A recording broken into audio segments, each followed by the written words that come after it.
చైనాలో సేవ చేయడానికి మాకేం అర్థం కాలేదు.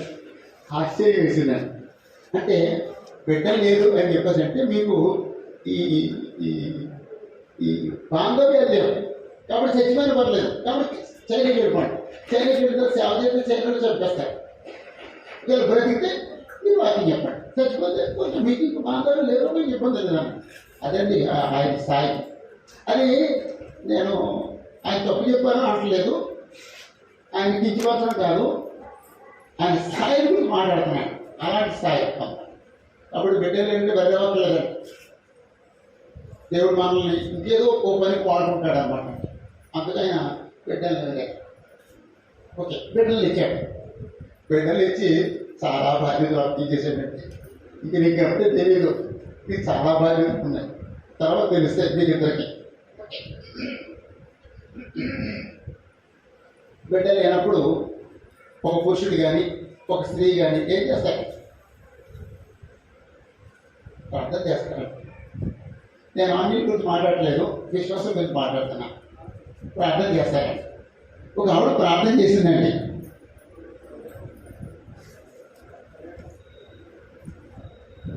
మొదటి సమయ గ్రంథంలో 1వ అధ్యాయం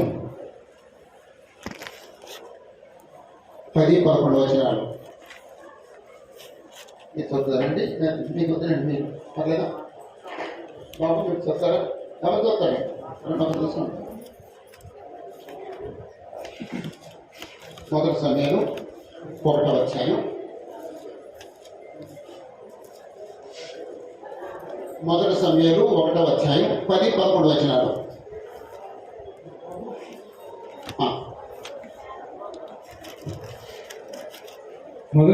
అంటే మనం ఇప్పుడు చదివితే ఏంటంటే బహు దుఃఖక్రాంతురాలే వచ్చి బిడ్డలు లేని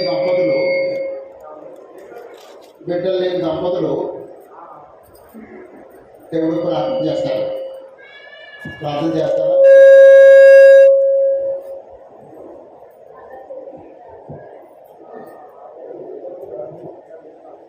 ఎవరు చూస్తున్నారండి మైకులు?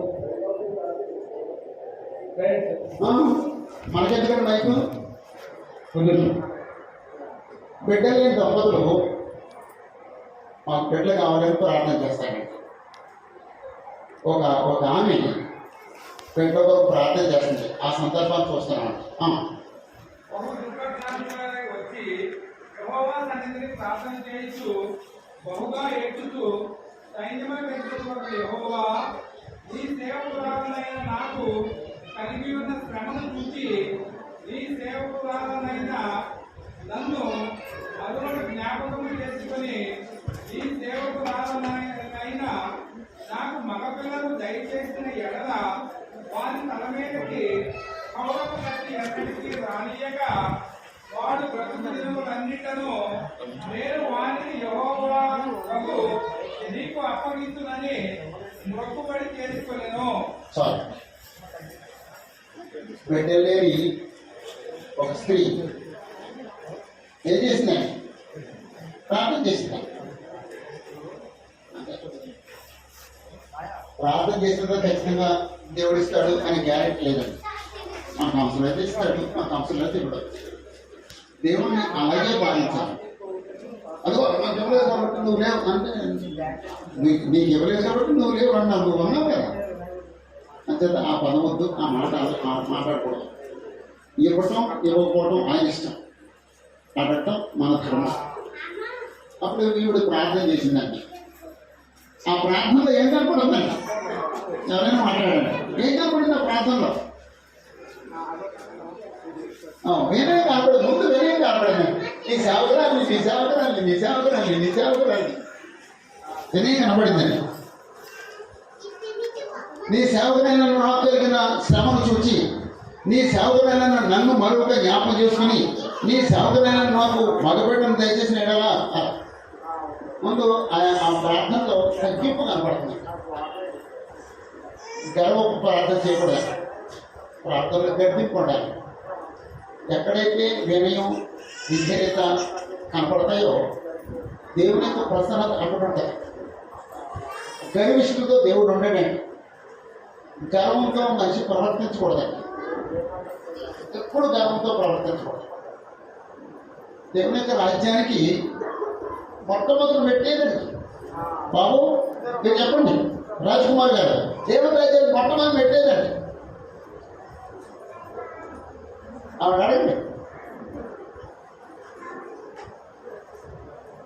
అంతే. ఆత్మవిషయమై మీరు లేనివాడు ధన్యుడు. అంటే దేవుని యొక్క రాజ్యంలోకి వెళ్ళాలంటే మొట్టమొదటి పెట్టేదండి దీనత్వం. గర్వం కాదు, దీనత్వం. ఇదో దీనత్వం. ఆ తర్వాత ఇంకో మెట్టు, ఆ తర్వాత ఇంకో మెట్టు. అప్పుడు దేవుని రాజ్యంలోకి వస్తామంట. దీనత్వం అంటే నీకు ఏమిస్తాను అన్నాడు దేవుడు అని. పర్లోక రాజ్యం ఇస్తానండి.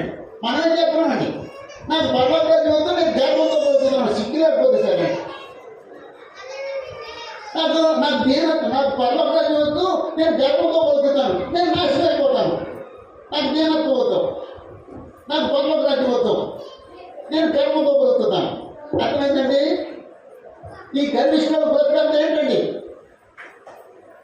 ఈ గర్విష్ఠులు బ్రతకడం ఏంటండి? మాకు దేవుని రాజ్యం వద్దు, మాకు పర్లోకం వద్దు, మేము గర్వంతో నాశనం అయిపోతాం. అదవుతుందండి. నీకు పర్లోకం ఇస్తాను, నువ్వు దీనత్వం కలిగి ఉండు. నాకు పర్లోకం వద్దు, నేను గర్విష్ఠుగా బ్రతుకుతాను కదండి. కదండి అదేనండి. ఉండాలని ప్రస్తుతం జరుగుతుందా నా మధ్య? మీ పేరు మర్చిపోయినా. శరత్ గారు, శరత్ గారు అండి. ఇప్పుడు ప్రస్తుతం కొనసాగుతుంది కదండి. దేనత్వం కొనసాగుతుంది, గర్వం కొనసాగుతుందా? ఏంటండి? గర్వం 90% ఉంటుంది. ఎందుకోసం ఒకటి వేసేసి మధ్యేసేయండి. అదే అంటే మనం ఎంత ఫూల్స్ అంటే, నీకు నువ్వు దీనత్వం కలుగుతూ, నువ్వు దీనత్వం నేర్చుకో. నేను పర్లోకి వస్తాను, నాకు పర్లోకి వద్దు, నేను నరకానికి పోతాను, దేవంతో బతుకుతాను. ఆలోచించండి.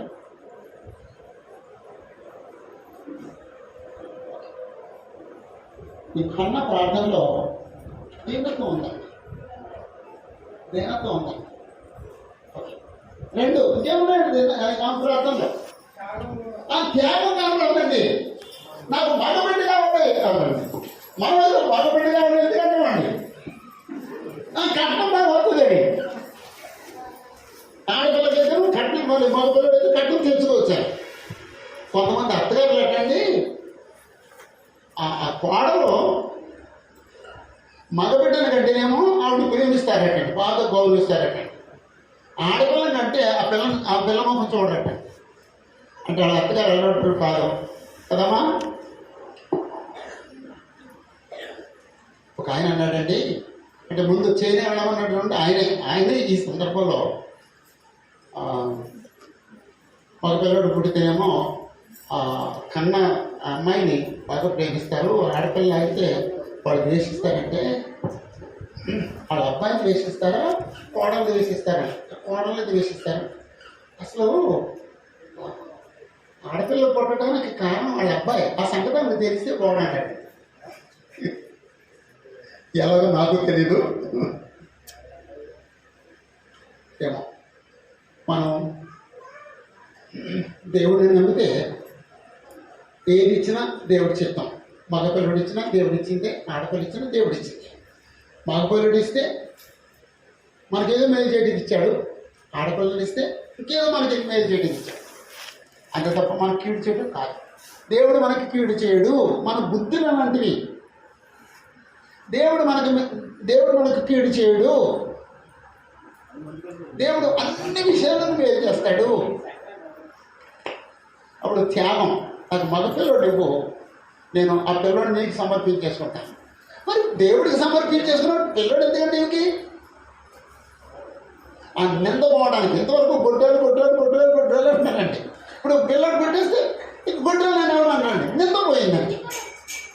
నాకు నింద నా ప్రస్తుతం నేను అది శ్రమలో ఉన్నానంటే నేను ఆమె నిందింపబడతాను. నాకు నింద తొలగించు, ఆ పిల్లడు నీకు ఇచ్చేస్తాను. ఎలాగిస్తుందటండి? నీ సహోదరులు నాకు మగపిల్లలు దయచేసి ఎడల వాని తల మీదకి క్షౌరపు కత్తి ఎన్నటికి నేను అనలేక వాడు బ్రతుకుదెరువులన్నిటను నేను వానిని యెహోవాకు నీకు అప్పగించనని మొక్కుబడి చేసుకొనెను. అప్పుడు అక్కడ ఏవి ప్రధాన యాజకుడు ఉన్నాడు. ఆయన అంత మాట ఆ సంభాషణ అయిపోయిన తర్వాత నీ ప్రార్థన దేవుడు అంగీకరిస్తాడు, నీకు క్షేమం కలుగుతుంది, వెళ్ళిపోతాడు. అప్పుడు విశ్వాసం తెలిపోయినా ఇక అక్కడి నుంచి ఏడవటం మానేసిందట. అదే ఆ విశ్వాసం. ఇక ఆ ఏది ఆ మాట అన్న తర్వాత ఏడవటం మానేసింది. దేవుడు నా మారు అన్నాడు, నాకు బిడ్డను ఇస్తాడు, ధైర్యంగా బ్రతుకుతాను.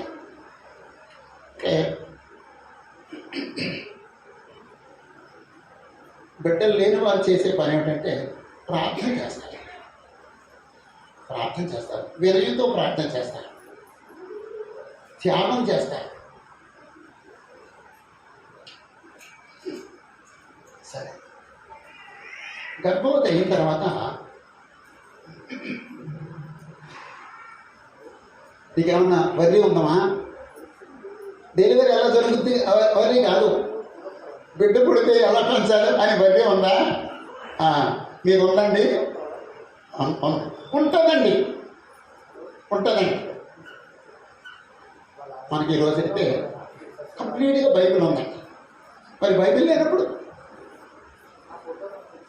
లేనప్పుడు ఎవరన్నా ప్రవక్తలు చెప్పాలి, లేదా ఎవరన్నా దూతలు చెప్పాలి. ఇప్పుడు మనకు దూతలు చెప్పక్కర్లేదండి, కానీ ఎవరన్నా సహోదరుని అడగొచ్చండి, బ్రదరు మరి పిల్లలు ఎలా పెంచాలో మాకు చెప్పండి అని చెప్పేసాను. అంటే చర్చలో ఉన్నట్టండి పెళ్ళి కాకమునుపు యవనస్తులకి వివాహం అయిన తర్వాత ఎలా బ్రతకాలో, వివాహం కొరకు ఎలా సిద్ధపడాలో తెలియజేసే బైబిల్ క్లాస్ జరగాలట. మనం ఇంకా స్థాయికి రాలేదండి. అసలు బైబిల్ క్లాస్ జరగాలటండి. యవనస్తులందరినీ కూర్చోబెట్టి వివాహం ఎలా చేసుకోవాలో, వివాహం కొరకు ఎలా సిద్ధపడాలో, వివాహం అయిన తర్వాత భార్యను ఎలా ప్రేమించాలో, వివాహం అయిన తర్వాత భక్తికి ఎలా లోబడాలో నేర్పించే క్లాసులు జరగాలటండి. మనకు జరుగుతున్నాయండి. అదే కొంచెం ప్లాన్ చేయండి. నాయకత్వం వహిస్తున్న సహోదరులు ఒకసారి కూర్చొని ప్లాన్ చేయండి. మనలో యవనస్తులు ఎంతమంది ఉన్నారు, పెళ్లి కావాల్సిన పిల్లలు ఎంతమంది ఉన్నారు, వాళ్ళకి మనం క్లాసులు పెట్టాలి. ఎప్పుడు పెడదాం? మీ సంఘంలో ఉన్న వాళ్ళకి పెట్టండి, లేకపోతే మా అమ్మ అందరికి పిలవండి. కానీ వాళ్ళకి టీచింగ్ కావాలండి. రెండోది, ఇలా గర్భిణీ స్త్రీలకి భార్య గర్భిణీగా ఉన్న ఆ భర్తకి వాళ్ళకి క్లాసు పెట్టాలటండి. వాళ్ళకి చాలా టెన్షన్ ఉంటుందటండి, పిల్లల్ని ఎలా పెంచాలి అని వర్రీ అవుతూ ఉంటారండి. అప్పుడు వాళ్ళకి బిడ్డలను ఎలా పెంచాలో కొన్ని క్లాసులు చదివితే వాళ్ళు హ్యాపీగా ఉంటారు. అప్పుడు అలాంటప్పుడు కొంచెం ఓ డాక్టర్ని కానీ కొంచెం మంచి సీనియర్ నర్సింగ్ కానీ పిలిస్తే వాళ్ళు కొన్ని సలహాలు ఇస్తారండి. వాళ్ళు కొంచెం వర్రీ కాకుండా కంఫర్టబుల్గా ఉంటారు. అలాంటివన్నీ చర్చ చేయాలండి. మనం ఇంకా అవి ఆలోచించే స్థాయికి రాలేదు కూడా అలా వద్దాం. సరే, పిల్లలు పుట్టిన తర్వాత వాళ్ళని ఎలా పెంచాలి? పుట్టిన తర్వాత మళ్ళీ మూడో తరగతి పిల్లలు పుట్టిన తర్వాత వాళ్ళ బాలింతలందరూ ఒకసారి క్లాసులు పిలిచి భర్తని బాగా కూర్చోబెట్టి ఇప్పుడు వాళ్ళు ఎలా పెంచాలో, ఎలా బ్రతకాలో ఇటు డాక్టర్ గారు కొన్ని సలహాలు ఇవ్వాలి, బోధకులు కూడా కొన్ని సలహాలు ఇవ్వాలి. చాలా హ్యాపీగా ఉంటారు కదండి. అలాగే అన్ని స్థాయిల వరకు ముసలాన్ని కూడా పిలిచి ఒక క్లాస్ పెట్టాలండి. మా ముసలాడికి చాలా వయసు ఉంటాను. మాకు కూడా ఒక టీచింగ్ కావాలండి. అలాంటి ముసలాడి క్లాసులో నేను వస్తాను, మా ముసలాన్ని కూడా తీసుకొస్తాను. అంటే సంఘం అంటే అందరికీ మేలు చేసేదండి, ఎవ్వరికి కీడు చేయదండి. సంఘం అంటే అందరికీ మేలు చేసేదండి, అందరినీ ఆత్మీయంగా పెంచేదండి, అందరినీ ఆత్మీయంగా ప్రోత్సహించేదండి. కాబట్టి ఆమెకు వర్రీ ఉంటుంది. అప్పుడు ఆమెకి తెలియాలి ఏంటంటే బిడ్డ పుట్టిన తర్వాత ఎలా పెంచాలి. అలాంటి సందర్భం ఏముందండి బైబిల్లో? ఉందండి. మొదటి న్యాయాధిపతులు, మొదటి సమయం కాదు, న్యాయాధిపతులు 13వ అధ్యాయం. మొదటి సమయంలో 13వ అధ్యాయం న్యాయాధిపతులు న్యాయాధిపతులు 13వ అధ్యాయం. అదే అదంతా చదవట్లేదు, పెద్ద అధ్యాయం. అది న్యాయాధిపతుల కాలం. న్యాయాధిపతుల కాలం ఎలా ఉంటుందంటే, ఇశ్రాయేలీలు ఐగుప్తు నుంచి తమను తీసుకొచ్చిన దేవుడైన యెహోవాను మర్చిపోయి, యెహోషువ వారిని తీసుకొచ్చాడు, కనానును జయించాడు, కనాను పంచిపెట్టాడు, మనం ఆ దేవుని యొక్క దేవుని అనుభవిస్తున్నాం అనేదంతా మర్చిపోయి, యెహోవా దేవుడు ఏ విగ్రహాన్ని విసర్జించమన్నాడో ఆ విగ్రహాన్ని పూజించడం ప్రారంభించారు. అప్పుడు దేవుడు కోపం వచ్చి వాళ్ళని శత్రువులు పంపిస్తాడు. శత్రువులేమో వాళ్ళని, దేవుడేమో కొంచెం హింసించమని వాళ్ళు కొంచెం హింస పెట్టండి అని దేవుడు అప్పగిస్తే వీళ్ళు ఎంత హింసిస్తారు. దేవుడు హింసించడానికి అప్పగించాడు, శత్రువు ఎందుకు అప్పగించాడు? ఎంత హింసించమని. వాళ్ళని హింసించారు, ఎంత హింసించారు. అప్పుడు వాళ్ళు ఆ హింసను భరించి భరించలేని పరిస్థితుల్లో అప్పుడు దేవుడు ప్రార్థన చేస్తాడు. అప్పుడు దేవుడు ఏం చేస్తాడంటే ఒక న్యాయపతిని పుట్టిస్తాడు. ఆ న్యాయపతి పెరిగి పెద్దోడై ఆ న్యాయపతి ఆ శ్రమలో ఉన్న ఇష్టాన్ని రక్షిస్తాడు. కొంచెం కంఫర్టబుల్గా కొంతకాలం బతుకుతాడు, మళ్ళా మొదలెడతాడండి విగ్రహం. ఇదంతా ఇలా సర్కిల్ అనమాట అండి, సర్కిల్. అది న్యాయపతి కర్మ. ఒక టైంలో ఇశ్రాయేలు విగ్రహాలను చేస్తే దేవుడు ఫిలిస్తీన్లకు అప్పగించాడు. ఫిలిస్తీన్లకు అప్పగిస్తే వాళ్ళు బాగా హింస పెట్టారు. వీళ్ళు పంట పండించుకొని పాలు పోసి ఒక చోట పంటలు వేస్తే వాళ్ళు వచ్చి ఆ పంట పట్టుకుపోయారు. వాళ్ళు గొర్రెలు పెంచుకుంటే ఆ గొర్రెలు పట్టుకుపోయారు. వాళ్ళు పశువులు మేపుకుంటే ఆ పశువులు పట్టుకుపోయారు. అలా అంటే వాళ్ళు వచ్చేసి ఆహారం సంపాదించుకుంటే తింటా ఉండేది అనమాట. అది తినే సమయంలో వాళ్ళు పట్టుకుపోతారు. అంత కూర్చోబెట్టారు. అప్పుడు దేవుడు ప్రార్థన చేస్తే దేవుడు ఒక న్యాయపతిని పుట్టించాడు. ఆ న్యాయపతి 13వ న్యాయపతి ఎవరంటే సంసోను తండ్రి పేరు మానోహ, తల్లి పేరు బైబిల్లో లేదు. అప్పుడు దేవుడు ఆయన దూతలు పంపించాడు ఈ మానోహ భార్యతో మాట్లాడటానికి. అప్పుడు మానవ భార్యతో చెప్పాడు దేవదూత వచ్చి. 2వ వచనం చూద్దాం కొన్ని మాట. 13వ అధ్యాయం 2వ వచనం. ఆ కారణంగా దాను వంశస్థుడును యోదయ పట్టణస్థుడునైన మానోహ అను ఒకడుండెను. అతని భార్య గొడ్రాలై పాలుపులేక ఉండెను. యెహోవా దూత ఆ స్త్రీకి ప్రత్యక్షమై, ఇదిగో నీవు గొడ్రాలవు, నీకు పాలుపు లేకపోయాను, అయితే నీవు గర్భవతివై కుమారుని కందువు. కాబట్టి నీవు జాగ్రత్తగా ఉండి ద్రాక్షరసమునే గాని మద్యమునే గాని త్రాగకుండుము, అపవిత్రమైన దేనినైనను తినకుండుము. నీవు గర్భవతివై కుమారుని కందువు. అతని తల మీద మంగళ కత్తి వేయకూడదు. ఆ బిడ్డ గర్భంలో పుట్టినది మొదలుకొని దేవునికి ఆజీలు చేయబడిన వాడై ఫిలిస్తీయుల చేతిలో నుండి ఇశ్రాయేలీయులను రక్షింప మొదలు పెట్టునని ఆమెతో అనగా. చాలండి. మానవ భార్య దగ్గరికి దేవుడు దూతలు పంపించాడండి. ఇప్పుడు యెహోవా దూత వచ్చి చెప్తున్నాడండి, నువ్వు గర్భవతిలో ఓ మాట కంటావు. నువ్వు గర్భవతి అన్నప్పుడు అబద్ధమైనవి తినకూడదు. చాలా భౌతికమైన అపవిత్రమైన వస్తువుల్ని ఎవరూ తినకూడదు. అపవిత్రమైన పనులు ఎవరూ చేయకూడదు. ఆ విషయం చెప్పిన తర్వాత అప్పుడు బిడ్డ కొడతాడు. ఎందుకు పుట్టిస్తున్నాడంటే దేవుడు ఫిలిస్తీయుల చేతిలో నుంచి ఇశ్రాయేలు రక్షించడానికి పర్పస్ అయ్యాడు. ఫిలిస్తీయుల చేతిలో నుండి ఇశ్రాయేలు రక్షించడానికి నేను ఈ బిడ్డని పుట్టిస్తున్నాను. విషయం తెలిసిన తర్వాత ఆమె భర్త లేడు అక్కడ. అప్పుడు భర్త దగ్గరికి వెళ్ళేదాన్ని, భర్తకు చెప్పేదాన్ని. సరే, భర్త వచ్చి ఆయనతో మాట్లాడాలని కోరుకున్నాడు. ఆయన ప్రార్థన చేస్తున్నాడు దేవుడికి.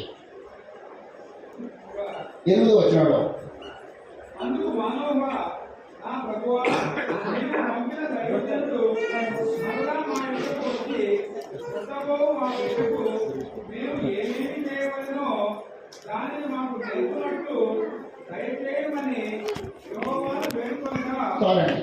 దేవుడు ప్రార్థన చేస్తాడండి. దేవుడా, నువ్వు ఆ దూతను మళ్ళా పంపించు. సరే మంట మరలా ఎలా ఉందని అంటాం మనం అయితే. కానీ ఆ భక్తుల యొక్క ప్రార్థన దేవుడు అంగీకరించాడు. ఆ ప్రార్థన అంగీకరించి దూతను మళ్ళా పంపించండి. అంటే భక్తులకి దేవుడు అంత గౌరవిస్తాడండి. భక్తుల్ని దేవుడు గౌరవిస్తాడండి. భక్తిహీనులు అంటే దేవుడికి అసహ్యం అండి. భక్తులు అంటే దేవుడికి ప్రేమ అండి, ఇష్టం. నువ్వు మళ్ళా పంపించకుండా అది ఖాళీగా ఉందనుకుంటావా అంటాం మనం. అయితే దేవుడు మళ్ళా పంపించాడండి. అప్పుడు దూత వచ్చినవాడికి మానవ లేడు. మళ్ళీ అప్పుడు పొద్దు నీళ్ళు చెప్పింది. అప్పుడు మానవ వచ్చాడు. అప్పుడు మానవకి ఈ విషయాలన్నీ మళ్ళీ చెప్పారు అన్నమాట. అప్పటితో నేను నీ భార్య తినకూడదు, పుట్టిన మొదలుకొని నాజీర్ వరకు చేయబడిన వాడే ఉండాలి, ఇశ్రాయేలుని ఫిలిష్తీయుల చేతుల నుంచి అతను రక్షిస్తాడు అని చెప్పేసి ఆయన పుట్టడానికి కారణం కూడా చెప్పాడు. అంటే ఇక్కడ మన పాయింట్ ఏంటంటే, గర్భవతులుగా ఉన్నప్పుడు వాడు చేసే పని ఏమిటంటే ప్రార్థన చేసుకుంటారు. ఏమని ప్రార్థన చేస్తారండి? మేము పుట్టబోయే బిడ్డకి మేము ఏమేమి చేయాలి? అలా ఆడపిల్లకి మేము ఎలా పెంచాలి, మగ పిల్లడికి మేము ఎలా పెంచాలి, ఆడపిల్లకి ఏం నేర్పించాలండి, ఆడపిల్లకి ఏం నేర్పించాలండి? అంతే, మీకేది కావాలని నేర్పించాలండి. మగ పిల్లడే నేర్పించాలండి. ప్రేమించు అని నేర్పించాలి. ఏమేమి నేర్పించాలి అని ప్రార్థన చేయాలి. ప్రార్థన చేస్తామా? ఇది చేస్తున్నారండి. మద్రాసులో పెంచాలా, తమిళ నేర్పించాలా, తెలుగు నేర్పించాలా, అమ్మకి అప్పగించేలా ఆలోచిస్తున్నారా? అక్కడే పెంచండి. పిల్లల్ని ఎలా పెంచాలి? గర్భవతులు ఉన్నప్పుడు ప్రాబ్లం ఏంటి? పిల్లల్ని ఎలా పెంచాలి? మనోహ చేసిన ప్రార్థన. సరే, దేవుడు కృప వల్ల దేవుడు ఆశీర్వదించాడు, వాళ్ళకి పెట్టించాడు. పెట్టించిన తర్వాత ఏమంటారండి? అవిశ్వాసులు అయితే మేము కొనుక్కున్నాం అంటారండి. విశ్వాసులు అయితే దేవుడు మాకు దయచేశాడు, దేవుడు మాకు ఇచ్చాడు అంటారు. అప్పుడు బిడ్డలు కలిగిన తర్వాత ఎవరైనా కృతజ్ఞత వచనం పలుకున్నాడు ఎవరున్నారండి? ఎవరండి? హవ్వ. ఆదికాండం 4వ అధ్యాయం 1వ వచనం. ఆదికాండం 4వ అధ్యాయం 1వ వచనం. ఆదాము తన భార్య అయిన అవ్వను కూడినప్పుడు ఆమె గర్భవతి అయి కయ్యాన్ని కనెను. యెహోవా దయ వలన నేను ఒక మనిషిని సంపాదించుకున్నాను ఆయను. యెహోవా దయ వలన నేను ఒక మనిషిని సంపాదించుకున్నాను. ఎంత కృతజ్ఞతపడి మాట అండి. ఒకసారి ఒక అమ్మాయి నా కూతురు పుట్టిన తర్వాత ఆ పిల్లలు పట్టుకుని మేము లక్షలు ఖర్చు పెట్టాం ఈ బిడ్డ కోసం హాస్పిటల్కి వెళ్ళారన్నమాట. లక్షలతో కొట్టుకున్నా పెట్టినట్టు తప్ప దేవుడు మాకు ఇచ్చాడు అనే మాట రాలేదా? లేకపోతే వైద్యం చేసిన డాక్టర్ గారికి మహిమ వెళ్ళింది తప్ప దేవుడికి మహిమ లేదు. ఏదో హాస్పిటల్కి వెళ్ళింది తప్ప మహిమ దేవుడికి మహిమ రాలేదు. కానీ మనం ఓ మాట గమనించాలి. యెహోవా దయ వలన నేను ఒక మనిషిని సంపాదించుకున్నాను. నాకు బిడ్డ కలిగితే యెహోవా దయ వలన, బిడ్డ లేకపోతే యెహోవా దయ వలన, ఆడపిల్ల అయితే యెహోవా దయ వలన, మగపిల్లడు అయితే యెహోవా దయ వలన. అంటే ఆడబిడ్డ మగబిడ్డ వ్యత్యాసం చూస్తున్నామంటే మనం చాలా హీనమైన మనస్తత్వం కలిగి ఉన్నాం అన్నమాట. క్షమించండి, హీనమైన మనస్తత్వం కలిగి అలా ఆలోచిస్తారు. మానవత్వం కలిగిన వాళ్ళు అలా ఆలోచించండి. దేవుడిని ప్రేమించేవాడు, దేవుడిని గౌరవించేవాడు అసలు అలాంటి ఆలోచన కలిగాడు. నాకు ఇద్దరు ఆడపిల్లలండి. ఎంత ప్రేమగా చూసుకుంటారో నాకు చెప్పలేనండి. నేను భరించలేనండి ఆ ప్రేమని. నేను కొన్నిసార్లు వెళ్ళనండి, నా భార్య వెళ్తుంది. ఆవిడ ఫోన్ చేసి అంటుంది, మీకు అదృష్టం, మీకు భాగ్యం లేదండి, మీకు అదృష్టం లేదండి, పిల్లల ప్రేమ అనిపించే అదృష్టం లేదండి, వస్తాను లేదని తర్వాత అన్నానండి. అంటే కొన్నిసార్లు నేను మీటింగ్ దిగుతాను, ఆమె పిల్లల దగ్గరికి వెళ్తుంది, ఇస్తుందో అంత ప్రేమిస్తారండి మా పిల్లలు. అక్కడ మగ పిల్లలు ఉన్నారు, ఇంకా అంతకంటే ఎక్కువ ప్రేమిస్తారు. అంటే మా పెద్ద అబ్బాయి చెడుగా మా చిన్న అబ్బాయి అయితే ఆడపిల్ల ఎలా చేస్తుందో మగపిల్లడు కూడా అలాగే చేస్తాడండి. రాత్రి 12 గంటలకు కాఫీ తాగి అలవాటు మాకు ఉందని, 12 అయినా 1 గంట అయినా మాకు కాఫీ ఆయన కల్పించి అప్పుడు పడుకుంటాడే. మేము పడుకోయ్యా అని అన్న తర్వాత పడుకుంటాడే. అంతేనండి. మీరు మగ పిల్లలు అలాగే ప్రేమిస్తున్నారు, ఆడపిల్లలు ప్రేమిస్తున్నారు. ఆ తర్వాత దేవుడు 2 అల్లుడిని ఇచ్చాడండి, అల్లుడు కూడా అలాగే ప్రేమిస్తున్నాడు. విపరీతమైన ప్రేమ అండి, మనం భరించలేనంత ప్రేమ అండి. 2 కోడలు ఉన్నారండి, ఆ కోడలు అలాగే ఉంటారండి. ఏమి ఎంత తేడా ఉండదండి, ఎంత తేడా ఉండదండి. అయితే ఆడపిల్లలు ఏమి తక్కువ అంచనా ఏంటండి. వాళ్ళ కొడుకు కాఫీ కలిపేవాడు కానీ ఆడపిల్ల ఎక్కడ కాఫీ కలిపిస్తుందండి. ఎవరు కలిసింది కాఫీ కలిపిస్తుందండి. చేత మన మనుషులు ఆ తేడా చూపించద్దు. ఆడపిల్ల మగపిల్ల అనే తేడా ఆడళ్ళు ఎక్కువ చూపిస్తారు, మగవాళ్ళు ఎక్కువ చూపిస్తారు. పెద్దవాళ్ళు నువ్వు ఆడ మనిషి అయ్యింది, ఆడపిల్ల పుట్టినందుకు కోడల్ని హింస పెడుతున్నామంటే అసలు అది ఏం మనస్తత్వం అది? అసలు మనం మనుషులమేనా? యెహోవా దయ వలన నేను ఒక మనిషిని సంపాదించుకున్నాను అని చెప్పేసి అంటారు. అంటే వాళ్ళకి ఎలాంటి అవగాహన ఉందంటే సంతానం ఇచ్చేవాడు దేవుడు అనే అవగాహన ఉంది.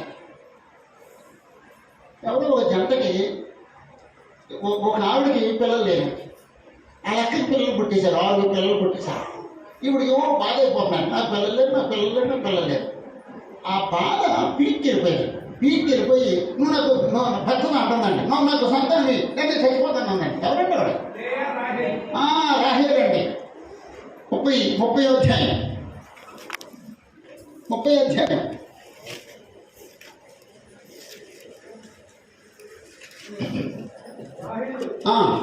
రాహేలు తాను యాకోబులకు పిల్లలు కనకపోవడం చూసి తన అత్తయ్యతో అసూయపడి యాకోబుతో నాకు గర్భఫలము నిమ్ము, లేని యెడల నేను చచ్చిననెను. యాకోబు కోపము రాహేలు మీద రగులు కొనగా అతడు నేను నీకు గర్భఫలమును ఇయ్యకపోయినా దేవునికి ప్రతిగా ఉన్నానా అని అనెను. నాకు గర్భఫలం ఇలా నేను చచ్చిపోతాను అన్న బెదిరిస్తుందండి, భర్తను బెదిరిస్తుందండి. ఇప్పుడు అతను నిస్సహాయిస్తుంది చూడండి. ఇప్పుడు గర్భఫలాన్ని ఇచ్చేవాడు దేవుడా భర్త? దేవుడండి. ఆ సంగతి ఆవిడ తెలియదా? తెలుసండి. అసూయ చేత కళ్ళు మూసుకుపోయాడు. అసూయ ఉంటే కళ్ళు మూసుకుపోతాయి. అసూయతో చచ్చిపోతుందండి. హన్నలా ప్రార్థన చేస్తుంటే, హన్నలాగా వినయంతో ప్రార్థన చేస్తుంటే దేవుడు కనిపిస్తాడు. దేవుడు పరీక్ష పెట్టాడండి. కొంచెం లేట్ చేశాడండి. ఎందుకు లేట్ చేశాడంటే వాళ్ళు అంటే కొంచెం ఆవిడ గౌరవం, వీళ్ళిద్దరు కలిసి లేయర్ కొంచెం తక్కువ చేస్తున్నాడండి. అంటే దేవుడు ఏం చేశాడంటే లేయర్ వీళ్ళు తక్కువ చేస్తున్నాడంటే దేవుడు లేయర్ని హెచ్చించాడు. ఆ తర్వాత ఈమెకి ఈ బాధ వచ్చిన తర్వాత అప్పుడు దేవుడు కనికరించాడు అన్నమాట అండి. రాహేలుని కనికరించాడు. అప్పుడు రాహేలు బాధ ఏమంటే నువ్వు నాకు సంతానం ఇవ్వు, లేకపోతే చచ్చిపోతాను అని. కానీ యాకోబుకి అవగాహన ఉందండి. ఏం అవగాహన ఉందండి? బిడ్డలు ఇచ్చేవాడు దేవుడు, నీకు బిడ్డలు ఇవ్వడానికి నేను దేవుడి స్థానంలో ఉన్నానా అన్నాడు. ఎంత అద్భుతంగా మాట్లాడాడండి. నేను నీకు గర్భఫలము ఇయ్యకపోయినా దేవునికి ప్రతిగా ఉన్నానా అంటే గర్భఫలం ఈగిపోయింది దేవుడు, గర్భఫలాన్ని ఈగిపోయిన వ్యక్తి ఎవరు? దేవుడు. నేను ఆ దేవుడి స్థానంలో ఉన్నానా ఆయనకి అంత అవగాహన ఉందండి యాకోబుకి. ఆ కాలంలోనే అంత అవగాహన. మేము ఒకసారి అంటే లాస్ట్ ఇయర్ మేము ఆ బైబిల్ స్టడీ చేసామండి. అంటే పాత నిబంధన కాలంలో ఉన్న ప్రజలకు ఉన్న అవగాహన, దేవుడి గురించి వాళ్ళకి ఎంత అవగాహన ఉందని ఒక స్టడీ అద్భుతమైన స్టడీ చేశాను. చాలా అవగాహన ఉందండి. ఈరోజు ఇంత బైబిల్ ఉన్నా సరే మనకు లేనంత అవగాహన వాళ్ళకు ఉందండి. ఇప్పుడు యాకోబుకు ఉందండి, అంత అవగాహన ఈరోజు మనకు లేదండి. ఇంత బైబిల్ మా చేతులు ఉన్నా సరే అంత అవగాహన కలిగి ఉన్నారండి. సరే, సంతానం లేని వారి పరిస్థితి చూసాం, గర్భవతులైన వారి పరిస్థితి చూసాం, బిడ్డలు పుట్టిన తర్వాత వాళ్ళ పరిస్థితి చూసాం. బిడ్డలు పుట్టిన తర్వాత వాళ్ళ కృతజ్ఞతాస్తుతి చెల్లిస్తారు. అంటే కాదు, అక్కడ పొంగిపోయిన కృతజ్ఞత. ఆ కృతజ్ఞత ఎక్కడ కనపడుతుంది? మళ్ళా ఒకసారి సమూయేలు గ్రంథానికి వెళ్దాం. హన్నా ప్రార్థన చేసింది, దేవుడు హన్నాకి సంతానం ఇచ్చాడు. సంతానం పొందిన తర్వాత ఆవిడ చేసిన ప్రార్థన చూడండి ఒకసారి. మొదటి సమూయేలు 2వ అధ్యాయం. మొదటి సమూయేలు 2వ అధ్యాయం. మరియు హన్నా విజ్ఞాపన చేసి ఇలాగనెను, నా హృదయం యెహోవా యందు సంతోషించుచున్నది. నా హృదయం యెహోవా యందు సంతోషిస్తుంది. అంటే ఏదో సంతోషిస్తున్నాను. దేవుడు నా మొరవిని మగపిల్లని ఇచ్చాడు కాబట్టి, ఆ మగపిల్లని తీసుకొచ్చి నేను సమర్పించాను కాబట్టి నా హృదయం ఆనందిస్తుంది. యెహోవా యందు నాకు మహాబలము కలిగెను. నీ వలన రక్షణ బట్టి సంతోషించుతున్నాను. నా విరోధుల మీద నేను అతిశయపడుదును. యెహోవా వంటి పరిశుద్ధ దేవుడు ఒకడునూ లేడు, నీవు తప్ప మరి ఏ దేవుడునూ లేడు. మన దేవుని వంటి ఆశ్రయ దుర్గమేది ఏదియూ లేదు. యెహోవా అనంత జ్ఞానియగు దేవుడు, ఆయనే క్రియలను పరీక్షించువాడు. ఇకను అంత గర్వంగా మాట్లాడకుడి, గర్వపు మాటలు మీ నోట రానీయకుడి. ప్రఖ్యాతి నొందిన విల్పాండ్రు ఓడిపోవుదురు, దొరికిన వారు పరము ధరించుదురు. తృప్తిగా భుజించిన వారు అన్నము కావాలని కూలికి పోవుదురు. ఆకలి కొనిన వారు ఆకలి తీరా తిందురు. గొడ్రాలు 7 పిల్లలను కన్నును, అనేకమైన పిల్లలను కన్నినది కృషించిపోవును. జనులను సజీవులను గాను మృతులను గాను చేయువాడు యెహోవాయే. పాతాళములకు పంపుతూ అందులో నుండి రప్పించుచున్నవాడు ఆయనే. యెహోవా దారిద్ర్యమును ఐశ్వర్యమును కలుగజేయువాడు, పొంగజేయువాడును లేవనెత్తువాడును ఆయనే. దరిద్రుల అధికారులతో కూర్చుండబెట్టుటకును, దరిద్రులను అధికారులతో కూర్చుండబెట్టుటకును, మహిమగల సింహాసనమును స్వతంత్రింపజేయుటకును వారిని మంటిలో నుండి ఎత్తువాడు ఆయనే. లేమి గలవారిని కంట కుప్ప మీద నుండి లేవనెత్తువాడు ఆయనే. భూమి యొక్క స్తంభములో యెహోవా వశము, లోకములో వాటి మీద ఆయన నిలిపి ఉన్నాడు. మన భక్తుల పాదములు తొట్టులకుండా ఆయన వారిని కాపాడును. దుర్మార్గులు అంధకారమందు మాటు మణుగుతురు, బలము చేత ఎవడును జయమునందడు. యెహోవాతో వాదించు వారు నాశనమగుదురు. పరమండలములో నుండి ఆయన వారిపైన ఇరుము వలె గర్జించును. లోకపు సరిహద్దులలో నుండి వారికి ఆయన తీర్పు తీర్చును. తాను నియమించిన రాజులకు ఆయన బలమిచ్చును. తాను అభిషేకించిన వారికి అధిక బలము కలుగజేయును. బిడ్డ పుట్టిన తర్వాత ఆ చేసిన ప్రార్థన ఏంటి? ఈ ప్రార్థన లేదు కనపడుందండి, కృతజ్ఞత కనపడుందండి. అంటే దేవుడు ఆవిడ చేసిన కార్యాలని మాట్లాడుతుంది. దేవుడు ఎంత గొప్పడో చెబుతుంది. దేవుడు కృతజ్ఞత చెల్లిస్తుంది. దేవుడు చేసే కార్యాలు వివరించిందండి. అంటే అంత అవగాహన ఉంది, కృతజ్ఞత చెల్లిస్తున్నాను. అంటే బిడ్డ కలిగిన తర్వాత యెహోవా దయను నేను మనిషి సంపాదించుకున్నాను అంటే కదా, దేవుడికి కృతజ్ఞతాస్తులు చెల్లిస్తాను. ఒక బిడ్డ భూమి మీదకి వస్తే ఎంతమంది కృతజ్ఞతాస్తులు చెల్లిస్తారండి? అందరూ, ఆ ఫ్యామిలీ అంతా, 2 కుటుంబాలు, అంతేకాదు ఆ సంఘం అంతా, తెలిసిన అందరూ దేవుడికి కృతజ్ఞతాస్తులు చెల్లిస్తారండి. అంటే దేవుడు ఒక బిడ్డను పుట్టిస్తే ఆ బిడ్డను బట్టి ఎంతమంది దేవుడికి కృతజ్ఞతాస్తులు చెల్లిస్తారు, ఎంతమంది దేవుడిని స్తోత్రిస్తారు. అనేక మంది, మన బంధువర్గం అంతా, మనకు తెలిసిన వాళ్ళందరూ. అది దేవునికి మహిమ, దేవునికి కృతజ్ఞత, దేవునికి స్తుతి. బిడ్డ పుట్టిన తర్వాత ఆ బిడ్డను పెంచాలి.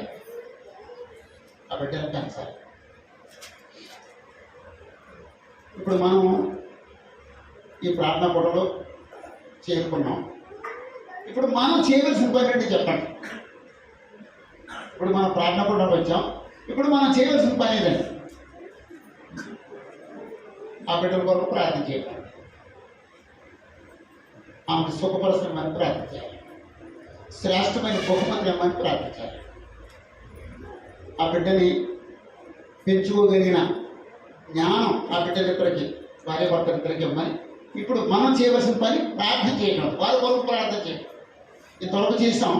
ఇక్కడ నుండి అంటే ప్రసవం సమీపం అవుతుంది కాబట్టి సుఖపరచని తండ్రి, శ్రేష్టమైన బహుమతి నీ తండ్రి. ఒకసారి ఒక ప్రెగ్నెంట్ లేడీ వచ్చి, ఇంకా మా అత్తగారికి అసలు ఇష్టం లేదంటే మగపిల్లడు మనం ప్రార్థన చేయలేదు, అమ్మాయి 8 నెలలు అన్నాను, ఏదో చెప్తున్నారు గుర్తులేదు నాకు, 4 నెల 5 నెలలు అమ్మ సెటిల్ అయ్యి అమ్మని ఇప్పుడు మనం ప్రార్థించింది దేవుడు మార్చడామా, ఈ ప్రార్థన చేసుకోవాల్సిందమ్మా అంతేనండి. అంతేనమ్మా. ఇప్పుడు సెటిల్ అయిపోతే ఇప్పుడు మనం ఏం ప్రార్థన చేయాలి? నువ్వు అలా మార్చేస్తాడు, లింగం మార్చేస్తా దేవుడు.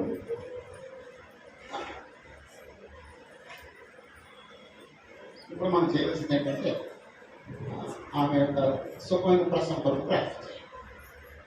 దేవుడికి పిలిచి సుఖమైన ప్రశ్న ఇస్తాడు, దేవుడు శ్రేష్టమైన బహుమతి ఇస్తాడు. ఆ శ్రేష్టమైన బహుమతి ఇచ్చిన తర్వాత ఈ రాజకుమార్ గారు జెసికా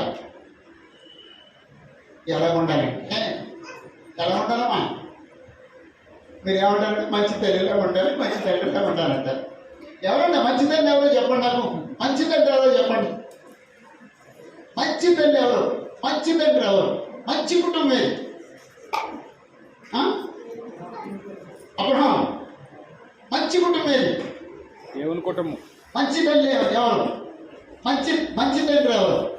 ఒక కాలంలో అప్పటి ప్రపంచం అంతట్లో ఒక వ్యక్తి టాప్ లేడీ ఎవరన్నాడు?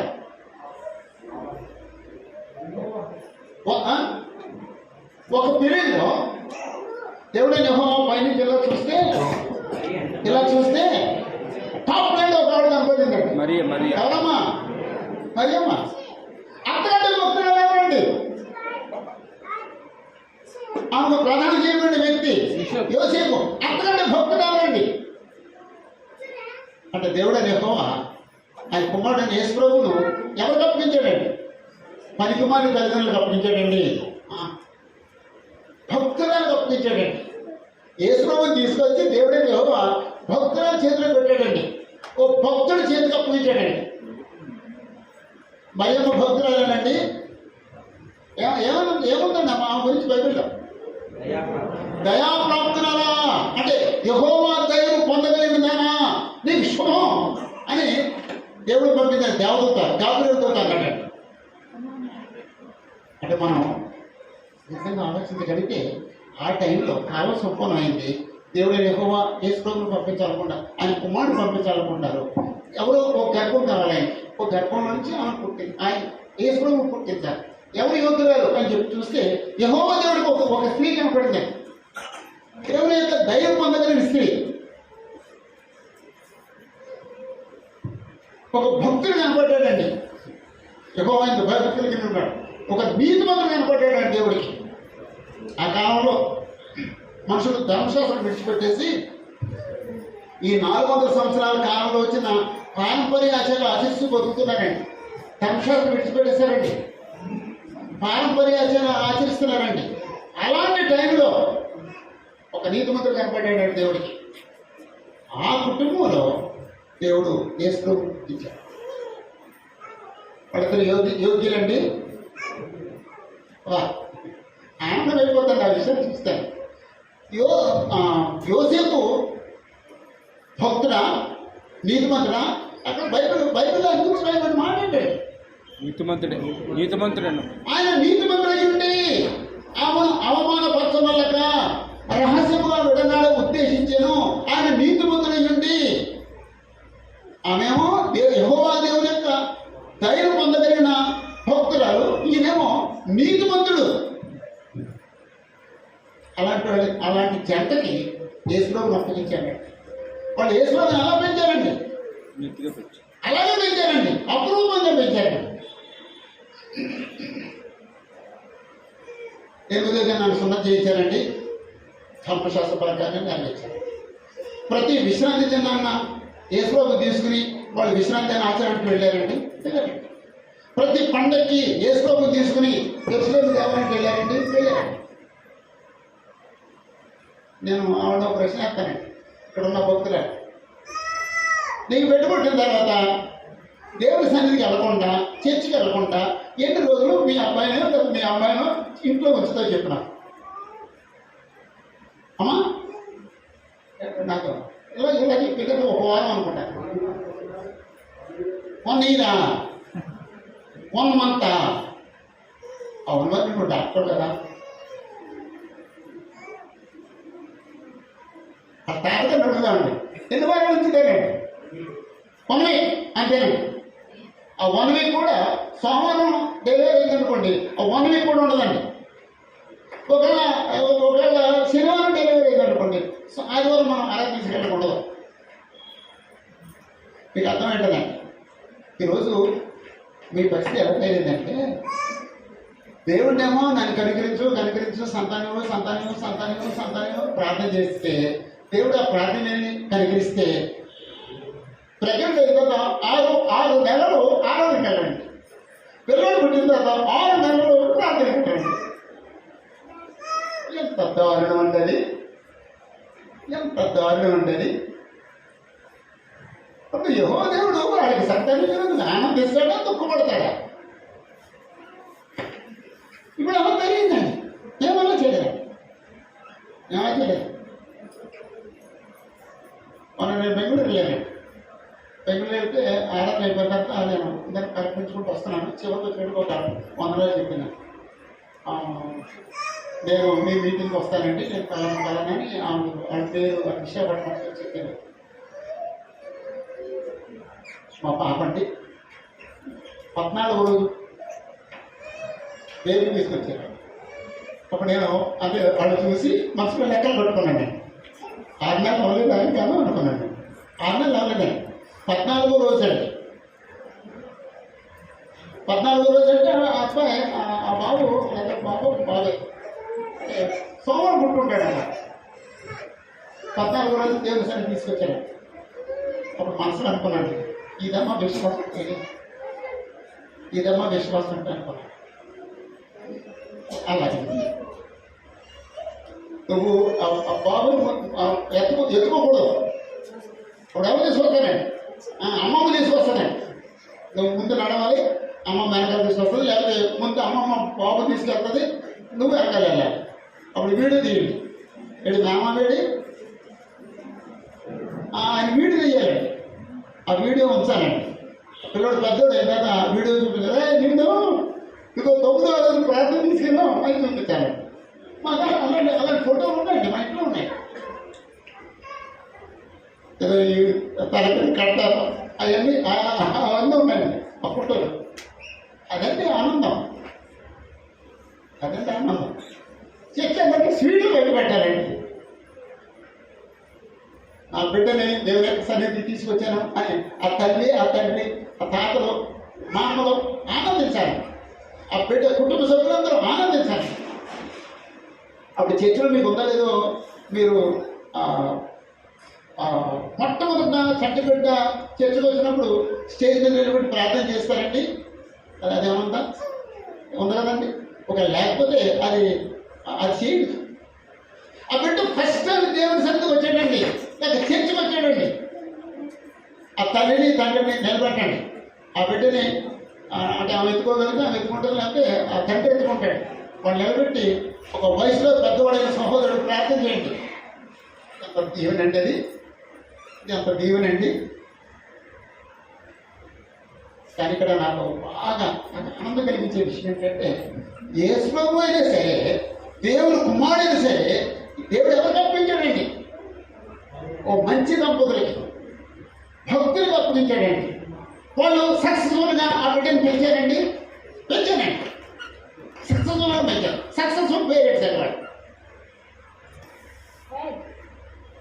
అలాగా మీరిద్దరూ దేవుడు మీకు ఇవ్వబోయే ఆ బహుమానాన్ని పెంచే విషయంలో సక్సెస్ఫుల్ పేరెంట్స్గా ఉంటారు.